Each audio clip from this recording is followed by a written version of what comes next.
formation na République démocratique du Congo, kokende bikenda kenda te tunanga inini. Centre pilote de formation professionnelle et métier, batelebino centre na ba filière oyo kondimelanga ite. Balobi bazako pesa formation na informatique, français, anglais, classique, coupe et couture, esthétique, manucure, communication, prise de vue, montage vidéo, nako la régisseur, yaka na centre pilote de formation professionnelle et métier, oye kambami et pas ya maman anibi pendolenge sa diaspora ya France, aye pona ko répondre na mbela oyo mokozambuka lobaki, bayi kongomani bazonga pona kotombola ekolo Congo démocratique du Congo, na lobi na bino makambo tali couture na 3 mois ya pamba, ozu formation pe certificat international et pesio valeur ngakutu na kolobate bino moko bolanga awa toza na centre oyo toza koluka ba mama ba jeune fille ba fille mère ba onyoso ba vande na bandako ba onyoso ba na eloko osala te baya awa na centre oyo dans 3 mois okozala déjà utile à la société kotonga awa kobetango dada 3 mois kaka epeli na fondation oyo Esther Blensi bato boy bazala kebele te na Congo mutu vraiment atiki poto ayawa kaka pona kosunga biso ba mama biloko ngo oyo président na biso Fati Beton aoluka ba mama kosala na bango ba mama boyendete ba mama boyendete ozoluka po mama boy soko atombwami peuple congolais centre de formation AIB efungwami pona mutu nyonso tu mwana ya Kinshasa nyonso tu ozala mwasi ozala mobali ozala mama ozala papa ozala besoin ko apprendre quelque chose de plus la vie nae. Donc inscription na AIB eza gratuit, adhésion, mais les conditions eza que pour ozala inscrit d'abord premièrement na centre de formation, il faut à la membre adhérent à AIB parce qu'il y a des bénéfices par rapport à un membre adhérent. Tu peux si péter, tu as un membre adhérent, tu peux s'inscrire, tu as besoin de la former. Mais les conditions réelles est que les bénéficiaires d'abord, il y a bien, surtout il y a AIB, et Zali, membre adhérent. Nous surtout à formé dans centre d'abisso à cause de certificat. Oyo et copier ça y est valeur, ce qui est monter à télé naïto à quelque part. Alors certificat d'abisso toujours ça la norme internationale. Pourquoi nous avons une norme internationale? Parce que il y a des surprises agréables. Les toujours comme on a poto, diplôme d'abisso et autres à la reconnue na poto. Alors il y a un bisso tout tiers qui tu vas cause certificat. Il y a reçu une formation dans centre d'abisso et cause à la norme internationale pour permettre bango à cause de la chance à kobimambo qu'à place à kokende et qu'on permettre à ça la. Bienvenue sur ces plateaux du magazine Au Centre, messieurs et dames. Bon après-midi à vous. Déjà, merci parce que vous êtes connectés devant vos postes téléviseurs dans le cadre de notre magazine. Aujourd'hui, nous allons vous aider au moins à comprendre quelques réalités qui se passent en République démocratique du Congo à travers notre magazine. Donc nous sommes au centre télévision, c'est-à-dire nous passons en direct sur notre chaîne YouTube. Nous sommes aussi en direct ici sur le phare télévision. Vous êtes connectés, vous nous suivez, nous allons vous tenir compagnie pendant 1h10 temps. Voilà, Nasepela Mingi, son Nazal Bossu à téléspectateurs Nabiso, Bopé Sarabiso, vraiment plaisir parce que vous nous accompagnez partout. Aujourd'hui, nous sommes mardi 22 novembre 2022. Bientôt, ça sera déjà la fin de l'année et beaucoup de choses se préparent déjà pour l'année prochaine, les élections et beaucoup de choses, non seulement l'année prochaine, mais cette année déjà, ça sera bientôt la fin. Bah, festivités, les autres, c'est préparé déjà dans beaucoup de familles. En tout cas, tous en a besoin Kimia Ezala, na ba province union sur la République démocratique du Congo, afin que tout travailler, tout fêter plutôt Malamu, afin que l'année prochaine, même les élections passent dans la paix. C'est pourquoi nos autorités de la République démocratique du Congo, Balobi, Bakokanga sous ma beau côté, cette fois-ci, Toro que la mona moninga mawate, parce que Batikala que la République démocratique du Congo mawa ata mokolo mon côté, ils se sont dit cette fois-ci, nous allons aller jusqu'à la fin pour combattre Les ennemis de la République démocratique du Congo, c'est d'ailleurs notre thématique d'aujourd'hui. Nous allons essayer un peu de discuter ou encore de décortiquer, de développer sur ces plateaux avec mes invités autour du thème l'agression de la République démocratique du Congo, voilà, l'agression de la RDC par le Rwanda sous couvert du M23. Sama Lukonde, qui est le Premier ministre, et Félix Tshisekedi mettent toutes les dispositions, mettent toutes les batteries en marche pour gagner combattre Bissau à tout moment. Donc nos autorités sont déterminées. Déjà, avant ça, nous allons ouvrir notre magazine d'aujourd'hui avec une question liée aux élections. Déjà, je vais dire bon après-midi à mes invités. Je vais commencer avec M. Gauthier Bomandé, qui est lui, il est libre penseur. Donc, Azanae Congolais au Alingaka Mingi ko réfléchir sur les sujets politiques.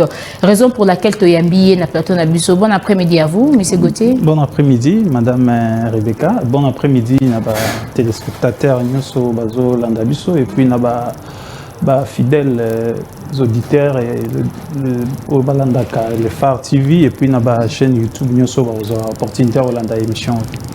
Voilà, merci beaucoup, M. Gauthier Bomandeke. Bakana gauche, droite. Voilà, na droite nangai, j'ai M. Kevin Toto. Il est politologue et communicateur du parti politique Alliance pour l'alternance et les progrès, AAP.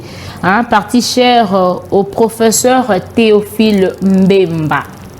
Bon après-midi à vous, M. Kevin. Bon après-midi, madame. Et à nos téléspectateurs aussi. Et à nos téléspectateurs et aussi aux compatriotes qui sont par-ci, par-là et qui nous suivent en direct. Voilà. Il n'est pas nouveau ou encore ce n'est pas sa première fois de participer à notre mission. Lui, c'est le pasteur Serge Taboko Boebi. Bien. Mingi na plateau na biso ya magazine au centre. Il est cadre et communicateur du parti SID. Bon après-midi à vous, pasteur Nalingami, pasteur politicien Serge Taboko. Comment vous allez? Je vais bien par la grâce de Dieu, madame. Je suis ravi de recevoir encore ton invitation. Je sais qu'on va partager ces bons moments pour édifier vos téléspectateurs, surtout donner encore l'espoir aux millions de Congolais Bazali côté Lengana qui sont massacrés, tués, violés dans leur propre pays. Les crimes qu'ils ont commis, c'est juste parce qu'ils sont Congolais. Merci beaucoup. Voilà, merci beaucoup. Agression de la RDC par le Rwanda ou encore par le Rwandais sous couvert du M23, c'est une situation qui ne date pas d'aujourd'hui. Donc, Oumeli, les Alakaka, président Balongwa, Batika Yango, Ope Baye, Bakuti Yango. Mais quand même, le président de la République, le gouvernement actuel du Premier ministre Sama Lukonde, Bazaliko Lukande Nini, FARDC Nabiso et combattre les ennemis Nabiso. Monsieur Gauthier Bomandeke, comment on a fait fort aux autorités Nabiso Bazo Sala pour lobby peuple congolais a fêté bonne année na Sengo que tu gagné Bayiniwana ou Babanda ou Bunisabiso Bandakala. Pour vous, ça vous dit quoi exactement?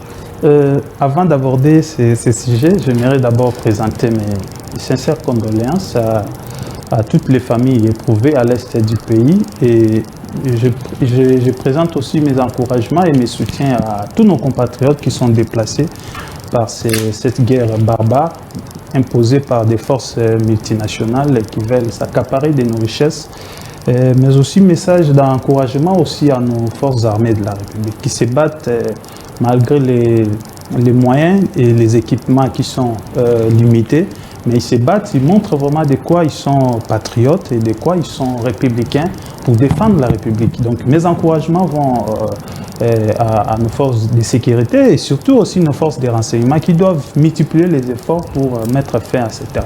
Madame, cette question de l'Est, certes l'insécurité ne date pas d'aujourd'hui, mais on peut se souvenir qu'à un moment donné, les mouvements d'IM23 étaient défaits. je crois, a été défait en 2013 par les forces armées de la République. Alors pourquoi ces mouvements viennent de renaître? Ce sont des questions que nous, comme Congolais, nous, comme compatriotes, nous, comme peuple de cette nation, nous devons nous poser. Ce mouvement est né ici d'un accord qui a été signé un certain 23 mars 2009. C'est ainsi, ils disent M23, c'est-à-dire mouvement du 23 mars. Ils revendiquent la mise en œuvre d'un accord qui a été signé par les gouvernements de la République, les gouvernements de mon pays. Ce qui me fait mal des fois, c'est de voir les gens essayer de situer les contextes pour dire le M23, c'est un mouvement né avec Kabila. Non, il y a un principe de la continuité de l'État. Même si Kabila n'est pas là. Si le gouvernement qui avait signé, c'était le gouvernement Muzito ou le gouvernement Gizenga, le fait que nous sommes aujourd'hui au gouvernement Sama Lukonde, c'est le gouvernement de la République qui avait signé un accord avec ces groupes rebelles.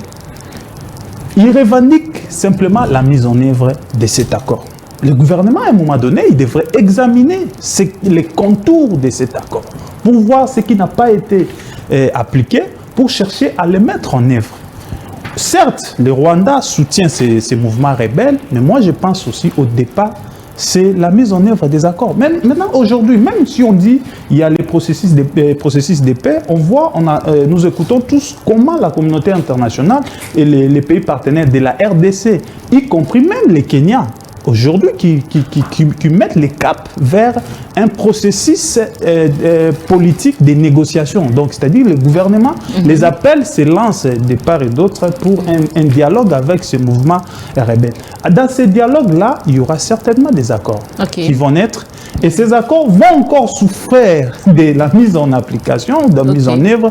On reviendra toujours sur ce qu'il nous faut pour la situation de l'Est du pays. Nous allons aller mollo. Voilà. J'aimerais un peu quand même dire quelque chose. Voilà, shit.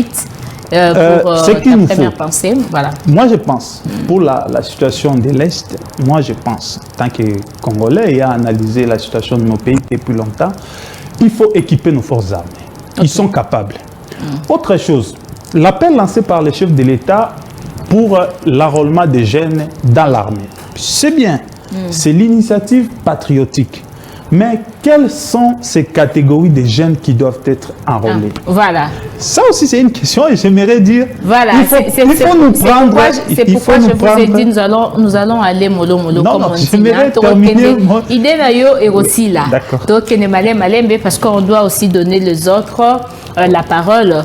Voilà. Monsieur, nous allons revenir donc comment Yango pour s'échapper. Voilà.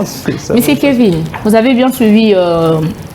Monsieur Gauthier Bomandeke, à l'objet M23 et revendication moko oyo ezali ko sala ma suite ya bakor o esinyamaka sinyamaka depuis 2009 et aujourd'hui la population congolaise oyo je peux dire le gouvernement a sacrifié bazali ko subir ou ezali agression bazali ko subir ezali malheur na quand il y a bakor na bango basinya wana pona yo hein. Qu'est-ce que tu peux dire par rapport d'abord au notre gouvernement avec tout ce qu'ils font aujourd'hui comme effort pour le accord Wanikata? Bon, merci madame pour la parole. D'entrée de jeu, je voudrais saluer la mémoire de tous nos compatriotes qui tombent jusqu'aujourd'hui sur les champs de bataille et surtout les nombreuses victimes et déplacés. Il y a situation, situation lâche où tous connaître na Est et Ambo Canabiso. Alors, c'est pour répondre à l'appel du président de la République que nous nous portons aujourd'hui devant l'opinion afin de faire comprendre notre avis. Bon, pour comprendre la situation de l'Est de notre pays, je voudrais aller un peu dans l'explication un peu purement théorique sur les territoires. Oui. Je pense que dans la perception politologique et puis dans les droits... Vous avez 2 minutes pour résumer tout ça là. Merci. Je serai dans mon temps. Et dans le droit international, le territoire est défini comme un ensemble. Donc comme un regroupement humain. Donc un ensemble de frontières où vit une population et où s'exerce un pouvoir donné, un pouvoir politique exclusif. Alors, sur le plan international, le territoire permet à un État de définir son autorité. Alors, quand un voisin soutient des groupes armés au sein de votre territoire, c'est déjà une grave violation du droit international. C'est une grande violation du droit international. Et on ne peut pas admettre cela. Et comme mon frère dit que les M23 revendiquent les accords du 23 mars 2009, moi je pense que ces accords ont été bien suivis par les gouvernements passés. Les gouvernements, les pouvoirs passés. Voilà. Ça a été respecté même. Mais le problème, c'est que le M23 est à son niveau où il ne voudrait pas accepter les propositions du gouvernement passé. Il voudrait que sa volonté soit appliquée, alors que nous sommes un État républicain. Et qu'est-ce que revendique actuellement le M23 au-delà de ces accords du 23 mars? Parce que dans les accords du 23 mars, il était aussi reproché les élections. Il faudrait qu'il y ait des élections transparentes. Mais sur la liste des élections de 2018, on n'a même pas vu les membres du M23 comme candidats. Alors aujourd'hui, sur base de quel ordre ils vont revenir et commencer à combattre? Ils combattent quoi au juste? Le pouvoir, le régime actuel ou quoi? Donc, sur le plan matériel, ils n'ont aucune base. Donc, aucun argument légitime pour aujourd'hui revenir et combattre. On dit que c'est un groupe terroriste. Mais d'ailleurs, je voudrais également aussi... le gouvernement aussi est ambigu par rapport à la connotation de nos M23. Est-ce que le M23 est un groupe terroriste ou c'est un groupe rebelle? Moi, je trouve que le M23, c'est un groupe mercenaire des ennemis de la République. Et on ne peut pas discuter avec ces gens-là. Il faut monter ces M23 hors d'état de nuire. Ok, voilà. Merci beaucoup. Donc là, c'est la voix de M. Kevin Toto. Donc lui, Abi Bandekwana Bazakutu Batute Otiki la tamba continuera. Donc il faut que ça va sera pour Bakende. Pasteur Serge Taboko. Question sur le M23, question sur la création de Rwandais face à la République démocratique du Congo. Les questions tout le monde a zolobeleyango. Les autres qui pétent, que vous soyez du pouvoir ou encore de l'opposition, mais c'est une question de la population. Qu'est-ce que vous en dites? Bon, merci madame. Ça fait tellement mal. Mais quand j'ai suivi mon co-débatteur ici, sincèrement, je ne le situe pas, je ne le comprends pas. Quand il dit la M23 revendique les accords signés, je ne sais pas, on doit respecter ces accords-là qui ont été signés, mais ça n'a pas commencé par Kabila, mais si ça a commencé par le gouvernement de Kizenga ou de Mozito, le gouvernement de Kizenga et de Mozito qui fut président de la République. C'est Kabila. Nous sommes dans un système, dans un régime, c'est des présidentiels. C'est-à-dire le programme que le Premier ministre a tenté de mettre en évidence, c'est le programme du chef de l'État. Bon, qu'est-ce que vous voulez dire par là? On doit traiter avec le M23. Bon. Je ne suis pas expert dans les domaines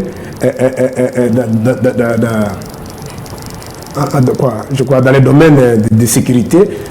On ne se connaît pas vraiment là-dedans, mais on a quand même quelques notions par rapport à ce qui se passe sur le plan international. Madame, lorsque vous voulez combattre un ennemi, il faut d'abord, au préalable, identifier l'ennemi, connaître l'adversaire et connaître aussi ses revendications. Je vais demander à mon co-débatteur, avec beaucoup d'humilité, lorsque vous aurez la parole, de nous situer, de nous signifier d'abord l'M23, il vient d'où? Il revendique quoi? Bon, vous parlez de le 23 mars 2009. Bon, ce qui se passe dans notre pays, le vrai problème, ce n'est pas le problème d'un 23. Le problème n'a pas commencé aujourd'hui. Okay. Le problème, comme nous disons souvent, même si votre plateau ici, c'est un problème de la médiocrité de la classe politique. Certes, ça n'a pas commencé avec le régime d'Afdel, mais si M. Kabila, je parle de Kabila, le père, okay. Que moi je ne parlerai jamais un jour sur un plateau quelque part dire que Kabila c'était un héros national. Kabila c'est un porte-malheur des Congolais. Vous serez d'accord avec moi quand l'AFDEL a commencé à nous envahir, a commencé à envahir la République démocratique du Congo, M. Kabila n'était pas là. M. Kabila a rejoint le mouvement, je crois, c'est à Bukavu. C'est-à-dire les Rwandais, les Ougandais, les autres, comme ils appellent souvent le multinational. Bon, quand vous parlez de multinational, vous faites allusion à qui ou à quoi? Voilà. Certes, il y avait un problème sur le plan interne. Parce qu'on ne peut pas parler d'un État lorsqu'on n'a pas une économie forte. C'est que sur le plan interne, parce que je me réfère souvent des propos de M. James Kabarebe. James Kabarebe dit ceci. Il vous reste 1 minute. Je vous en prie, madame. Voilà. En 1994, lorsqu'ils faisaient des incursions pour contenir leurs adversaires de Hutus qui ont traversé les airs à l'époque, ils se sont rendus compte qu'il n'y avait plus l'armée.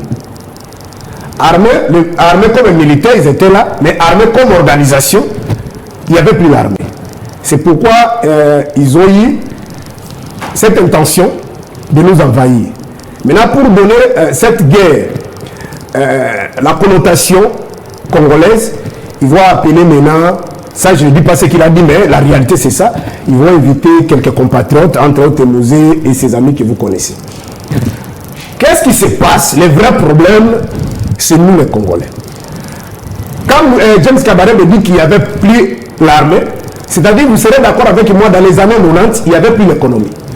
C'est dans les années 90, il y avait, d'abord c'est 90, 91, il y a ce qu'on a appelé la prise en charge des enseignants par les parents. C'est dans cette année-là, 91, 92, il y avait premier pillage et deuxième pillage. C'est dans cette année-là, on avait stoppé sur la bourse des étudiants. C'est dans cette année-là que le fonctionnaire de l'État n'était plus payé. Donc, voilà un peu le nœud du problème. Et les adversaires, c'est sur le plan interne, tout le monde ne parlait que du départ de Mobutu. Okay. Alors, les adversaires, sur le plan interne, ils ont dit, bon, comme en face, là, il n'y a rien, on doit s'organiser, parce qu'ils ont les matières premières, ils ont tout, on doit aller là-bas, mais donner maintenant la couleur, la connotation congolaise, pour dire que c'est une guerre congolaise, comme nous disait toujours, ce sont les Zaïrois qui ont levé l'option de chasser Mobutu au pouvoir, mais en réalité, ce n'était pas des Zaïrois, c'était des Rwandais, des Ougandais, et ainsi de suite. Qu'est-ce que ces gens-là ont fait? Ils ont mis des moyens humains, ils ont mis des moyens matériels, des moyens financiers pour vous amener au pouvoir. C'est ça depuis 1996 jusqu'à aujourd'hui. C'est-à-dire qu'ils utilisent d'autres compatriotes. Et pourquoi M. Kagame Museveni parvient, ou ces gens-là parviennent à récupérer quelques compatriotes? Parce que sur le plan interne, le système est fermé. Depuis les républiques, pour avoir les postes, il faut aller danser là-bas à l'impair. Si vous ne dansez pas, soit vous êtes arrêté, soit vous quittez le pays, soit vous êtes en prison. Et jusqu'aujourd'hui, c'est-à-dire, vous avez vu, je crois, les élections passées ici, voilà. je peux donner même l'exemple de notre aîné Théophile Mbemba. Moi, je l'ai suivi ici au Congo. Qu'est-ce que Théophile Mbemba dit? J'ai amené toutes les preuves à la Cour constitutionnelle. La Cour a vérifié, la Cour dit ceci, effectivement, monsieur, tu as gagné. Mais malheureusement, nous, on n'a rien à faire. Il faut aller voir monsieur Kimbuta et celui qui était à l'Assemblée nationale, Obed Minaku. C'est-à-dire que la Cour constitutionnelle n'a pas la capacité de remettre monsieur Théophile Mbemba dans ses droits, mais c'est Obed Minaku et Kimbuta. Voilà, dans un système comme ça, c'est ce qui donne maintenant les bouts, ou soit c'est ce qui donne maintenant d'autres compatriotes l'intention. Qu'est-ce qu'ils vont dire? Parce qu'aujourd'hui, madame, tu peux aller aux élections, participer aux élections, vous avez même plus de 100 000 voix. Tu ne seras pas élu si tu ne pas avec eux. Vous comprenez? C'est souvent même M. Kabila, si vous avez un collègue, ils ont nommé des gens. Donc c'est nous-mêmes, la classe politique, et je te dis par là, ils se servent de ces gens-là. C'est pourquoi quand M23 revendique, il n'y a pas de revendication de M23. C'est Kagame, c'est Museveni. Et vous savez, il y avait la guerre de 6 jours en 2000 à Kisangani. Là, il y avait une 23. Voilà. Ils ont commencé à nous tirer depuis 1996 jusqu'à aujourd'hui. Dans l'M23 là-bas, c'est M23, c'est NDP, tout ce que vous connaissez là. Merci beaucoup. Merci beaucoup, M. Serge Taboko. Merci. Je reviens vers M. Gauthier Bomandeke. Bon, je prends juste parce que les questions sont posées par moi. Donc, on a limité. Ils ont posé par M. Serge. Et pas Nayo directement, mais je prends ces questions, Nazo posé en gros. Quand vous parlez, il y a un mouvement, il y a qui, il y a corps et tout. Monsieur Serge Alobina tout Nayo. D'abord, M23, et puis Merci madame. Je crois peut-être mes co-débatteurs n'ont pas suivi mon exposé. Quand je parlais du M23, je parlais d'où est venu le M23. C'était ça. On ne peut pas. C'est comme dans l'organisation. Il faut savoir d'abord d'où est né quelque chose avant de porter un jugement. Les M23, si on veut les retracer aujourd'hui, c'est un mouvement qui est né des accords du 23 mars 2009. Ça, on est d'accord avec mes co-débatteurs. À moins qu'ils me disent le contraire. Les M23, c'est un mouvement qui revendique l'accord du 23 mars. Ça, on est d'accord. Mais tout à l'heure, on nous a dit que les mouvements, quand il y a revendication, il y a 2009, et Outa, Bandan, 91, 90, c'est tout. M23, c'est quoi, madame? Ce sont les groupes armés qui ont intégré un processus de réinsertion. C'est-à-dire, il fallait qu'ils abandonnent les armes, ils intègrent l'armée régulière pour fonctionner comme étant l'armée de la République. C'était ça. Alors, il y avait des accords, il y avait des conditionnalités qui ont été fixées, il y avait des arrangements qui ont été fixés entre les gouvernements et ces rebelles. C'était les différents groupes rebelles. Ce n'était pas seulement un seul mouvement rebelle, c'était les différents groupes rebelles qui avaient accepté de déposer les armes. Ils ont intégré ces processus de paix et pendant la mise en œuvre de ces processus, c'est là qu'ils ont compris que le gouvernement n'avait pas à respecter les engagements du gouvernement. C'est ainsi qu'ils se sont retirés pour revendiquer la mise en œuvre de cet accord. Si j'ai suivi mon co-débatteur dire que le gouvernement passé avait bien appliqué ces accords. Non, il n'existe pas dans un pays un gouvernement passé, s'il vous plaît, mon frère. Nous sommes dans un principe de continuité de l'État. Les gouvernements de la République, on peut nommer les gouvernements pour dire telle période c'était gouvernement Ilukamba, telle période c'était gouvernement Sama Lukonde, mais il existe c'est le gouvernement de la République. Parce qu'ils exercent les affaires de la République. Donc on ne parle pas d'un gouvernement passé, on parle d'un gouvernement de la République. Un gouvernement de la République, je te rejoins, mais ce n'est pas le cas avec la République démocratique du Congo. Ceux qui ont nommé au Longwe, donc bateau Yakina Bango, faut Kendena Bango, Basusu, idéologie, c'est pourquoi il parle du gouvernement passé, peut-être. Attention, madame, l'administration reste le même. Ce sont les cabinets qui changent. Si le ministre des Finances part, c'est son cabinet du ministre qui peut partir. Mais le secrétariat qui est l'administration, il demeure. C'est-à-dire, c'est ainsi que je parle qu'il y a le gouvernement, la continuité de l'État. Alors, si, je peux poser la question à mon ami, si l'accord... Pose la question à moi, si il dit que le gouvernement passé avait respecté l'accord, pourquoi on parle des processus de Nairobi? Pourquoi on parle de mécanismes de mise en œuvre des processus de Nairobi?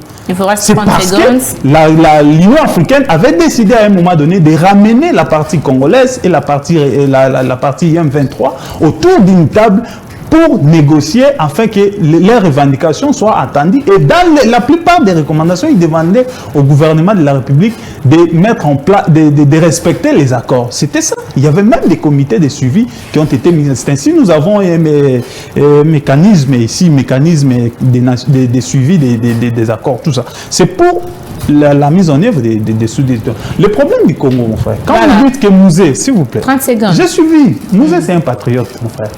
Ce n'est pas parce que vous êtes à l'ECD que vous devez nier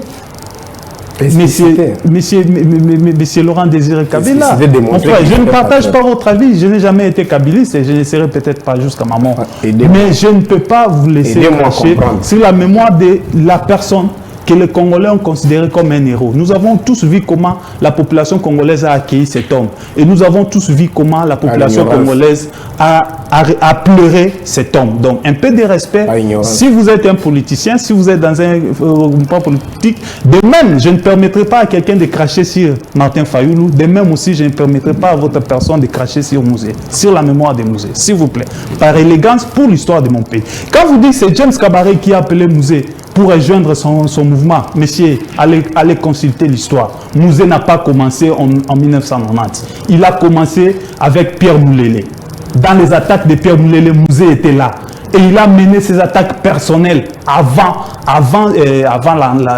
qu'il puisse prendre le pouvoir. Donc il a mené autant d'attaques avant qui ont été repoussées par les forces de la République. Donc il faut d'abord lire l'histoire, s'il vous plaît. Merci beaucoup. Certes, on a des problèmes avec nos voisins du Rwanda et de l'Ouganda, on doit l'admettre, mais au moins on ne doit pas aussi maquiller ou déformer l'histoire du pays. Ok, merci beaucoup. On a des problèmes avec nos voisins de Rwanda, Ouganda, mais il faudra bien suivre l'histoire. Monsieur Kevin, voilà. Aujourd'hui, la population congolaise est derrière le FARDC. Bazan a besoin de longa. Alors, Kontinamso Bazos a déjà quelques mesures. Bon. Ce qui est singulier vraiment qu'au Bakissa ou encore qu'au Bakissa là bas continue seulement quelques stratégies pour lobby to fêter mala mon guerre na STP to pe makimia pe kota. Madame, merci. Avant de répondre à votre question, je voudrais rebondir sur les propos de mes deux co-débatteurs. Et vous avez par rapport à mon deux frère, minutes. Oui, madame, voilà. Je vais vraiment être très vite. Quand je parle du gouvernement passé, il faudrait comprendre ici la conception ou les fondements qui régulent le pouvoir dans un État. Le gouvernement passé a été investi sur base d'un programme. Il a défendu son programme. Et je crois le gouvernement de 2009, et sur le programme était l'éradication de l'insécurité et tout. Et la question des M23, les négociations ont été faites. Nous avons vu à l'époque M.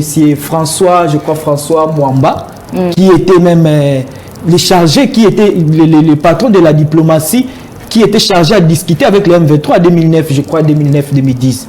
Et en 2000, je crois 2012, après la victoire de notre héros national Mamadou Ndala, les M23 étaient défaits comme groupe armé. Les M23 restaient comme groupe politique et qui étaient orientés dans le processus de négociation. Et ces négociations ont été respectées de la part du gouvernement de l'époque. Et le gouvernement d'ici a été investi sur base de son programme.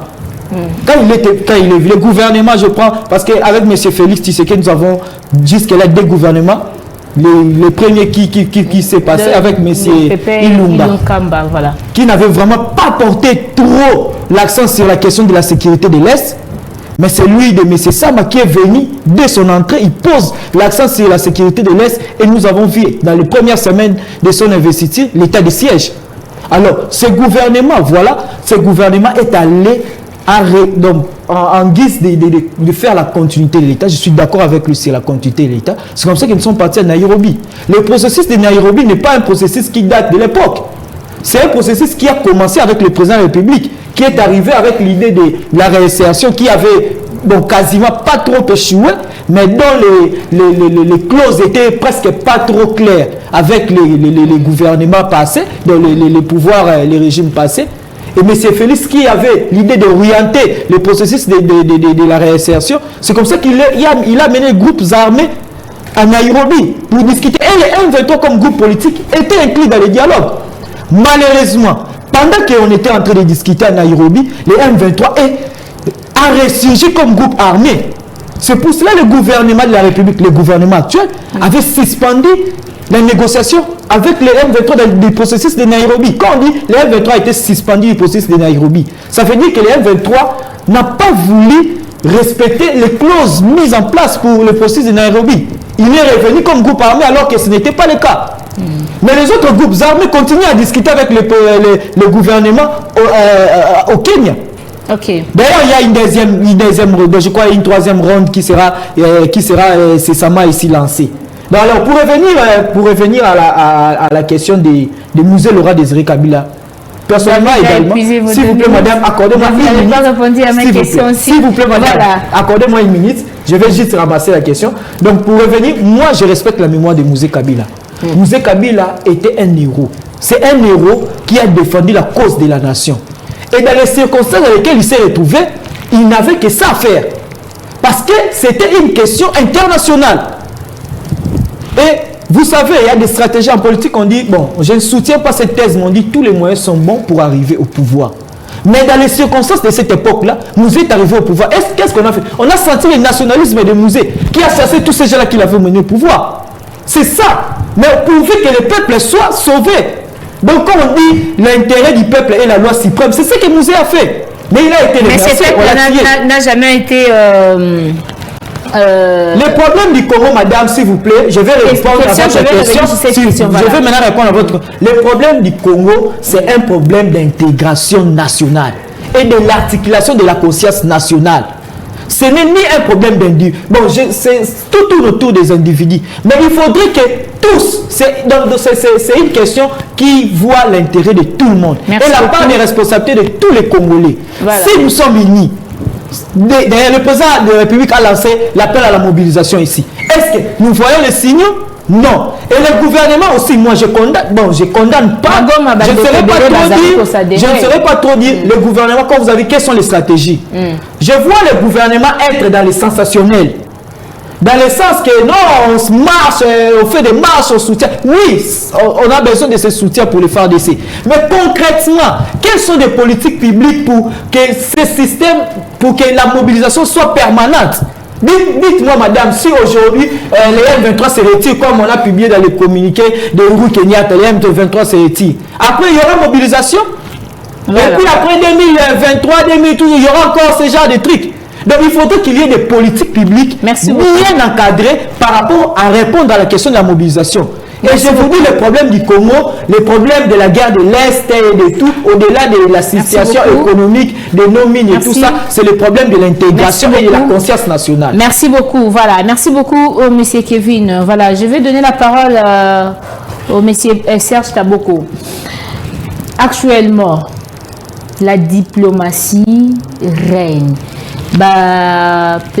Mpoka oyo baza voisin na biso ebele bazota la Congo na souffrance na yango ndenge ezali ko demeurer et puis ils se disent qu'ils peuvent venir nous accompagner afin que te vaincre bandeko wana bazobundisa biso ba Rwandais. Est-ce que on peut accepter la diplomatie? Bon, c'est vrai que c'est une réalité politique qu'on peut toujours accepter, mais est-ce que les inconvénients que lobby pour la République démocratique du Congo va le président de la République de d'autres pays de venir encore nous porter l'aide?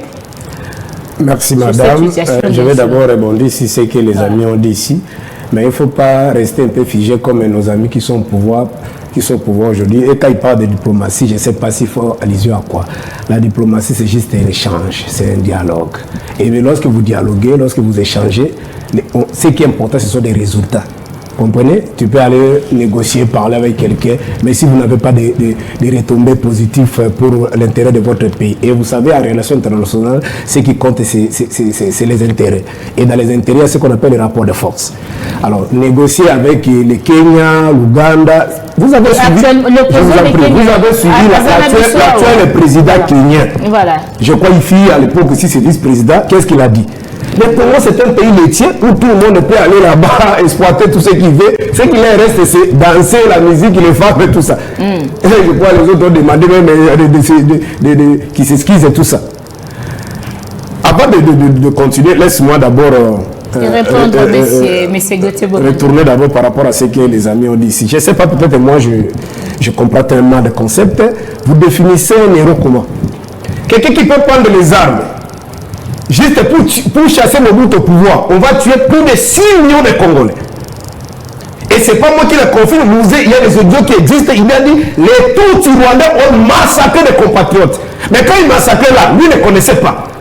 Vous comprenez? Il a compris que les Tutsis rwandais massacraient des compatriotes en 98, lorsqu'il demande maintenant aux compatriotes de chasser ces gens-là. Si nous nous fermons, si nous ne faisons pas quelque chose, nous serons dominés par l'Empire Hutu.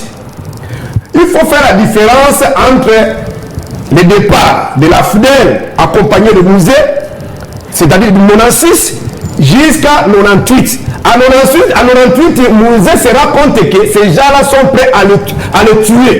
Il a fait même une interview avec votre confrère, l'aîné ici, je crois qu'il s'appelle Diane, je crois Diane. Voilà. Il a dit, ces gens-là veulent me tuer. Nous a été pensé qu'on va le tuer, on va l'assassiner. Vous comprenez? Mais quand il est venu ici, quand il chasse ses papas et tout ça. Mais comment vous me convaincre de me dire qu'un héros national peut venir nous nommer votre avis? Je vous en prie, madame. Voilà. Peut venir ici, nous bombarder des chefs d'état-major des étrangers et vous dire que ce sont des Congolais, des Aïrois à l'époque. Et c'est après quelques années, on dit que non, c'était pas les héros. C'était des Rwandais. C'était des Rwandais. Et là, vous parlez, mais c'est comme ça, c'était des héros. Bon, des armes, même Bemba l'a fait. Mais je ne soutiens pas ça. Mais la nuance avec Bemba, Mouzé, Roubert et les autres. Bemba, quand il a pris les armes, il a dit, on a été appelés par Museveni, il nous a donné les hommes pour former nos éléments. C'est-à-dire, il a dit à la face du monde, même les documentaires qu'on a fait là-bas, Bemba dit ça à haute voix, qu'il a été soutenu par les Ougandais. Mais si vous demandez Mouzé, lorsque Mouzé venait, Mouzé n'a jamais dit qu'il était soutenu par les Rwandais et les Ougandais. Et c'est après le tout vous dit qu'il y avait des accords. Mais ce Mouzé vous a présenté un seul papier, un bout de papier qu'il a signé les accords avec ces gens-là. Vous croyez que Kagame et Museveni ont mis les hommes, les moyens matériels, les moyens financiers, les moyens humains, gratuitement comme ça, pour venir vous donner le pouvoir? Ça, il n'y avait pas d'accord. Mais pourquoi? Est-ce que Mouzé vous a montré ces accords-là jusqu'à sa mort? Donc, monsieur, regardez les choses en face. Comprenez? C'est-à-dire, c'est pourquoi lui-même il a parlé même qu'il a dit la FDS c'était un colonel aventurier. C'est un marché de libre. C'est-à-dire, les autres qui ont maintenant pouvoir penser qu'arriver là-bas, on va l'assassiner. Lui aussi, il a dit, bon, quand j'arrive là-bas, je vais le rouler. Vous comprenez? Il va rouler ces gens-là. C'est un marché de libre. Et Museveni, il a confié même qu'on a amené ces messieurs-là à pouvoir arriver là-bas, il a voulu tourner les dos et il a payé le prix. Museveni l'a dit. Et pour vous appeler, mais c'est vérifier un peu de l'histoire de l'humanité, tous ces gens qu'on a considérés comme des héros, si vraiment vous allez voir que ces critères-là ressemblent à M. Kabila, Laurent Désiré Kabila, et vous dites que les Congolais ont payé. Mais parce que les Congolais ne comprenaient rien à l'époque. Merci beaucoup. Merci beaucoup. C'est comme aujourd'hui les gens qui connaissent peut-être le régime passé de Kabila. Et quand aujourd'hui vous avez des informations que c'est lui qui était peut-être la SNEL, c'était tel, il était à résident de l'autre, c'était tel, il était à l'armée, c'était tel. Et vous croyez que les Congolais. Mais à l'époque, les gens ne comprenaient pas. Merci beaucoup. Avançons maintenant, et un autre élément, madame. Quand vous parlez, M23, la mise venait de dire ici, l'M23 était défait. Non, l'M23 n'était pas défait. Je vous donne un exemple concret. Voyez ce qui était passé à Implicika, je crois, en 2003.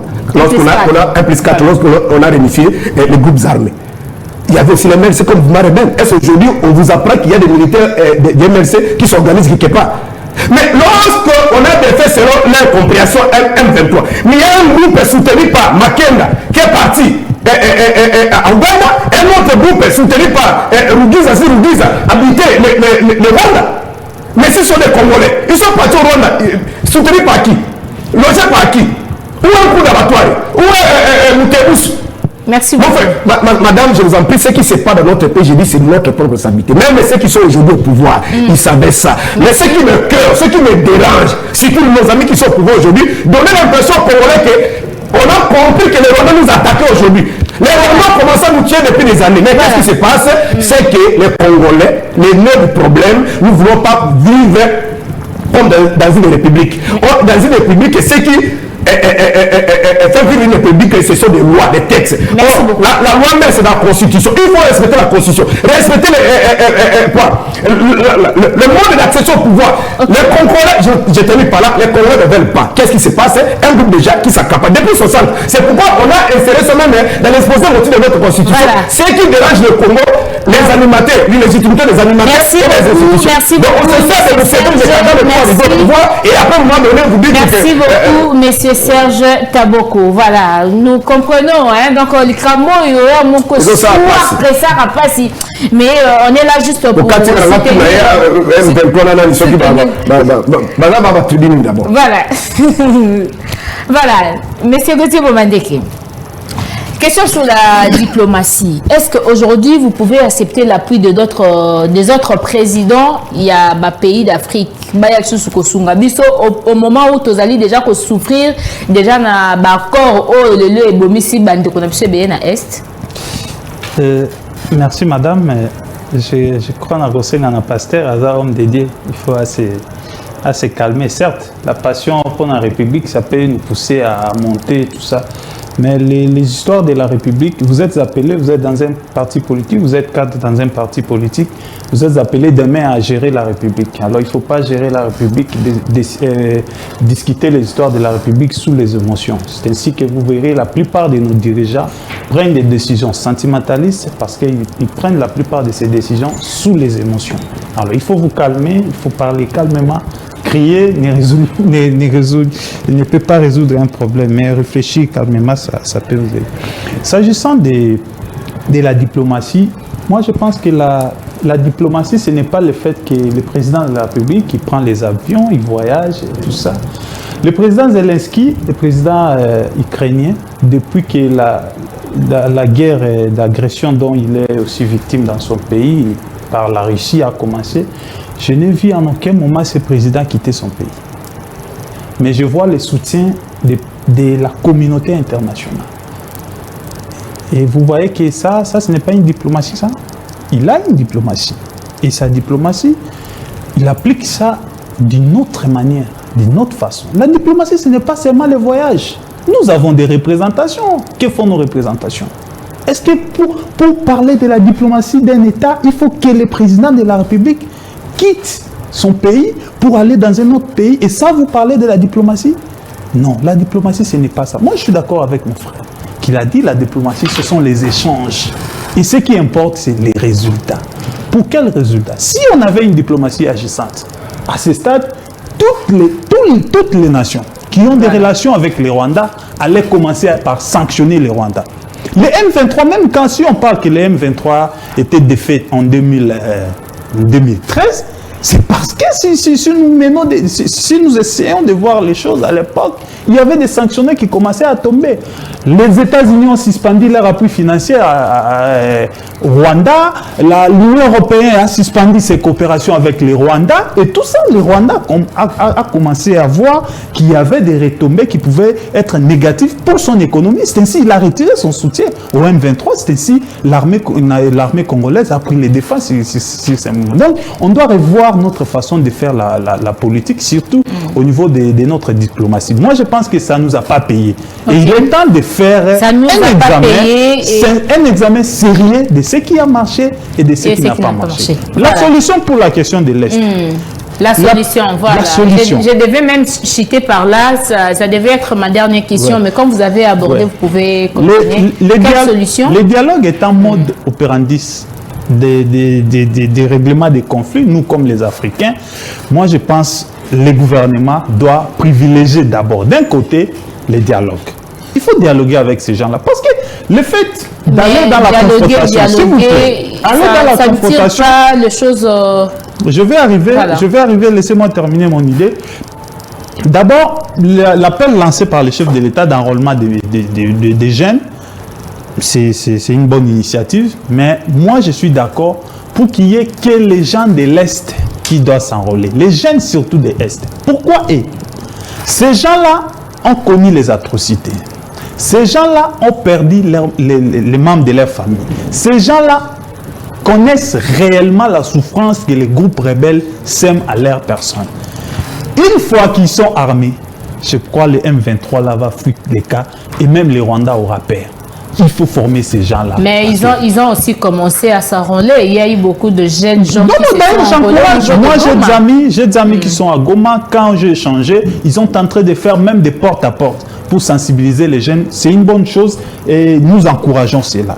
Ouais. Mais en ce qui concerne les dialogues, les dialogues, c'est important, madame. Mais aussi, l'État congolais doit tirer des leçons de tous ces différents dialogues. Vous dialoguez avec un groupe rebelle qui déposent les armes, ils intègrent l'armée officielle. Qu'est-ce que vous faites? Vous prenez ces mêmes gens-là, vous les laissez dans les contrées où ils faisaient leur rébellion. Non, ça ne pouvait pas se faire comme ça et ça ne pouvait plus se faire comme ça. C'est-à-dire, lorsqu'ils intègrent l'armée régulière, il faut les envoyer dans d'autres provinces. Okay. Par exemple, s'ils sont des Nord Kivu, vous les envoyez à l'Équateur.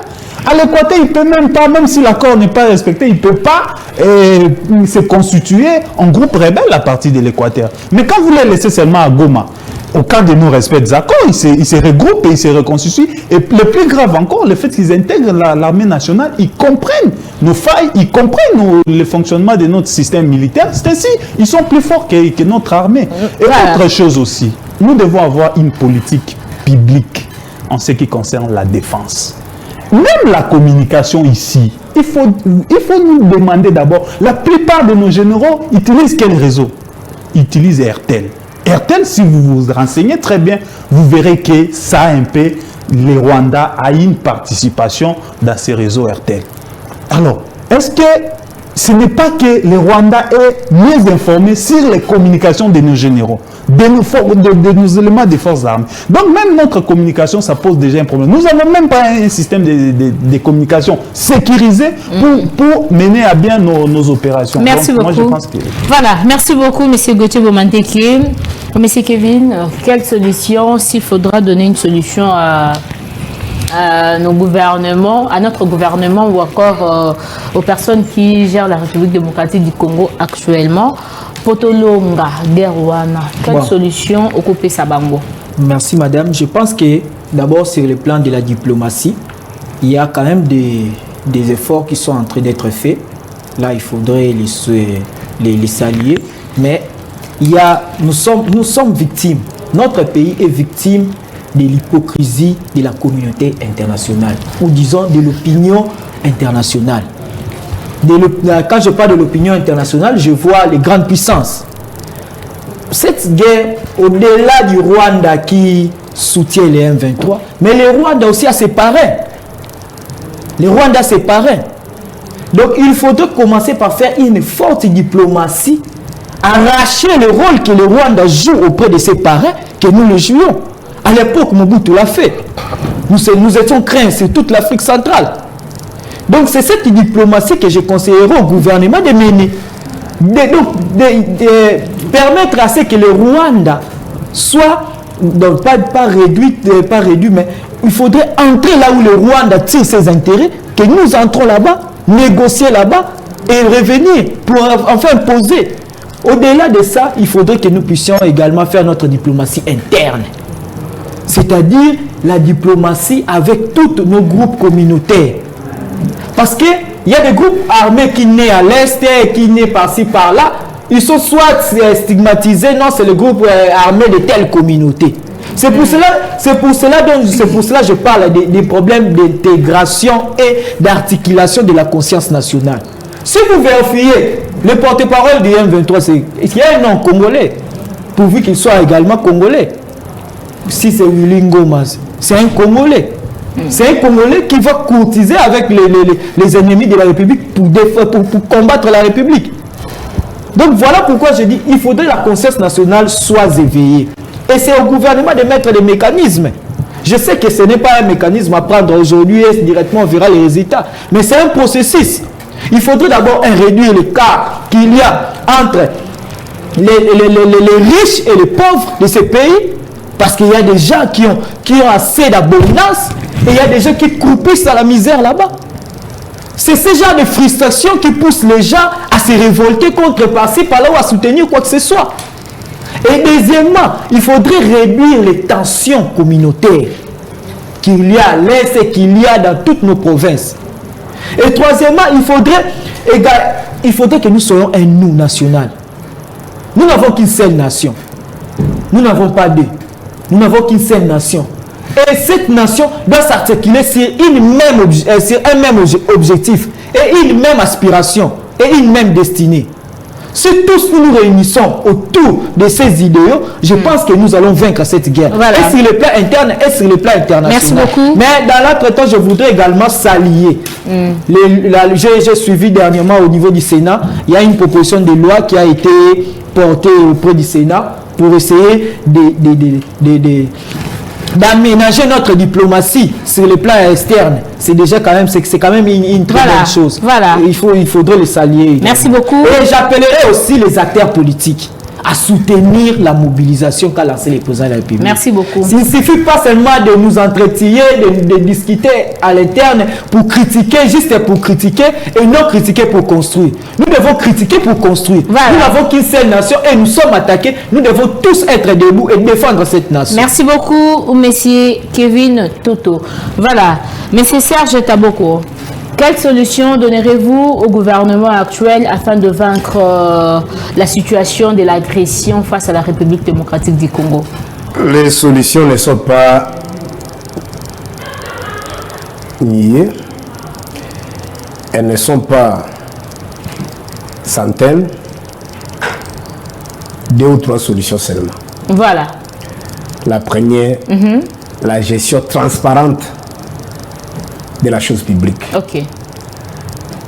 Ce qui nous réunis, ce qui nous met ensemble, c'est l'État. Mais l'État ne se gère pas par des humains. Il y a ce qu'on appelle la loi mère, la Constitution. Ce qu'on appelle à Lingala Mobeko Likondi. Ce qui régularise, ce qui gère, ce qui oriente, ce qui coordonne. Lorsque on va intérioriser ça, et que la République, ce n'est pas une boutique privée, et que c'est un bien commun, et que chaque Congolais a ses droits et ses devoirs, c'est le jour-là qu'on va commencer à organiser, à construire et à développer notre pays. Okay. Mais lorsque dans la classe sociale, dans la classe politique, voilà, il y a un groupe de gens, comme Chadar avait dit ici au Congo, si vous avez la Cour constitutionnelle, vous avez la CENI, vous avez le pouvoir. Comme Kimbuta disait, vous comprenez? C'est-à-dire, la majorité vous regarde comme si nous sommes dans une oligarchie. Un groupe de gens, ils ont tous les droits. Ils ont des droits économiques, des droits politiques, tout. Ils peuvent prendre des directions à sens contraire. Ils peuvent faire tout. Ils ne payent pas de taxes. Ils ont que des droits, ils n'ont pas de devoirs. Mais la masse, la majorité, ok. Des devoirs, on n'a pas de droits. Voilà, vous comprenez parce que nous sommes arrivés à la fin. Ça, c'est le premier élément. Par exemple, aujourd'hui, ce qui nous divise, c'est le monde d'accession au pouvoir. Donc vous voyez que ceux qui sont là, ils ne veulent pas vous attendre. Voilà. On a organisé les élections ici en Zambie. Est-ce que là, il n'y a pas plus ici, quand j'attends souvent nos amis, la communauté internationale, il y a un complot. Mais quel est ce pays, ça, depuis l'histoire de l'humanité, qu'il n'y a pas un complot? Il y a toujours un complot. Comme je vous parle là, entre la Chine et le pays, c'est Taïwan, je crois. Et ils sont en guerre, ils sont en problème. Il y a un problème là-bas. Entre la Russie et l'Ukraine, ce ne sont pas les Congolais. La première guerre mondiale, la deuxième guerre mondiale. Les Sud-Africains ont été tués. C'est partout dans l'histoire de l'humanité. Mais les autres, même depuis 1948, entre les Palestiniens et les Juifs, nous sommes derrière les temps parce que la deuxième opposition. Laisse-moi, je donne juste ces trois. D'abord, ce qui nous divise. Voilà, parce qu'on ne peut pas vous regarder que vous continuez à exploiter, à détruire. Et même les pays là, puisque vous êtes journaliste. Je peux peut-être avec beaucoup d'humilité te mettre au défi. Prenez votre micro, passez là-bas au ministère de l'économie, finance et budget. Soit DG de Gérard, allez avoir le fisc et la cartographie. Si les entreprises extractives qui exploitent dans notre pays, ils sont combien? Et ils payent combien? On va vous dire que c'est un secret de l'État. Vous comprenez? Voilà. Donc, c'est un problème, c'est ce qui fait que les Congolais moyens ou soit ceux qui ne supportent plus ça, qu'est-ce qui se passe? Kagame la paix, Museveni la paix, papa. Comme Ouganda m'avait dit. Ouganda dit Kagame m'avait appelé. Moi j'ai dit non, je ne peux pas tuer le fer pour ça. Vous comprenez? Donc, ceux qui sont devenus des ministres, des PDG de 2003 jusqu'à aujourd'hui, je peux te dire 90% sont passés sous les bottes de Kagame et de Museveni. C'est pourquoi quand ces gens-là revendiquent et répondent directement à mon ami, c'est pas un problème de L23 là-bas. L23 aujourd'hui, vous pouvez l'intégrer. Puis c'est la revendication. La revendication c'est quoi? C'est entrer dans le gouvernement, entrer dans l'armée, entrer dans la police, et ainsi de suite. Donc, levons d'abord l'option d'organiser notre pays. Lorsque nous aurons ces soucis-là, d'organiser les élections, le perdant passe sur la télévision, félicite celui qui a gagné, c'est le jour là qu'on va commencer à construire. Merci beaucoup. Mais quand vous avez seulement le groupe de gens qui vous disent que tu as trop, 350 députés, vous comprenez. D'abord, vous avez des députés. Voilà, merci beaucoup. Ça, que Kagame et Museveni auront toujours des arguments pour nous déstabiliser. Merci beaucoup. On allait commencer par ici, mais faute de temps, avec les 2 minutes qui nous restent, M. Gauthier, vous avez 1 minute seulement pour parler sur les élections. Enrôlement au Bandakalate, qu'est-ce que vous allez dire? Parce que M. Serge Alobi, la meilleure chose à faire, c'est d'abord organiser des élections. Alors, une question pour les élections. Pour une question sur les élections. Avant de désannoncer. 1 minute seulement, nous n'avons plus de temps. Bon, le problème des élections, moi, c'est... Nous avons tous suivi les présidents, l'équipe de la CENI qui ont parlé que l'enrôlement devrait commencer au mois de décembre. Mais moi, je reste un peu... Donc, j'ai un peu des doutes du fait que jusque-là, nous n'avons vu aucune image, nous n'avons pas vu les images de l'arrivée des kits d'enrôlement. Okay. Ce qui est venu, ce qui est arrivé, ce sont les kits de tests. d'expérimentation pour les recrutements. Mais voilà. les kits ne sont pas arrivés. Donc moi, je crains. Mais une chose, nous devons réfléchir comme le Congrès. S'il vous plaît, madame. S'il vous plaît. Faute de temps. Oui, nous avons déjà épuisé notre temps. Alors, je demanderai à nos compatriotes, nous devons faire vivre notre système démocratique à être prêt à organiser les élections à tout moment. Pourquoi? Si nous lisons les articles 70, l'article 70 de la Constitution qui parle du mandat du président de la République, qui est de ces cas, c'est-à-dire tous les 5 ans nous devons organiser les élections. Mais attention, il y a un autre article de la Constitution, l'article 73, qui parle de la convocation de l'élection du présidentiel, et l'article 75 qui parle de la vacance. Vacances du poste du président de la République. Voilà. En cas de vacances, la Constitution dit qu'il faut que la CENI organise les élections dans les 120 jours au plus tard et dans les 90 jours qui suivent les vacances. Les vacances peuvent être constatées quand, pour le cas du président de la République, en cas de décès, c'est un être humain, il peut mourir.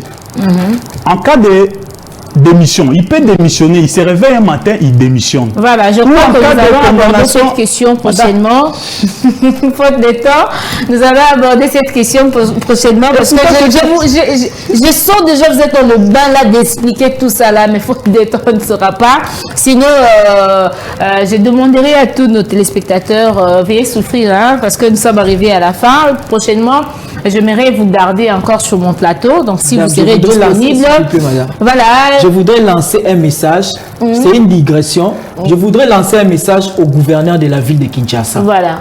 Les agents de la Raskin là-bas vont bientôt en grève. Ils ont fait plus de 20 mois impayés. Et je ne sais pas ce que fait l'Assemblée provinciale. Merci beaucoup. Merci beaucoup. Vous voyez les gens de la Raskin. Merci beaucoup. Puisque la Raskin a été créée par le gouverneur passé, et le gouverneur actuel ne porte même pas les yeux ces agents-là. Merci beaucoup. Ce sont des pères de famille qui croupissent dans la misère là-bas. Merci beaucoup. Voir la question de la Raskin. Merci beaucoup. C'est par ici que nous allons vous dire au revoir. Nous sommes arrivés à la fin, messieurs Serge Supporté. Nous sommes arrivés à la fin, chers téléspectateurs de l'Effort Télévision. Vous étiez nombreux à nous suivre à partir de notre chaîne YouTube au Centre Télévision. On va nous revoir prochainement avec une question sur les élections et continuer à parler sur la guerre à l'est du pays. Sinon, pour aujourd'hui, je vous dis au revoir et je profite pour cette occasion de souhaiter joyeux anniversaire à Tony Tango. Donc, à nous revoir prochainement. Merci, bye.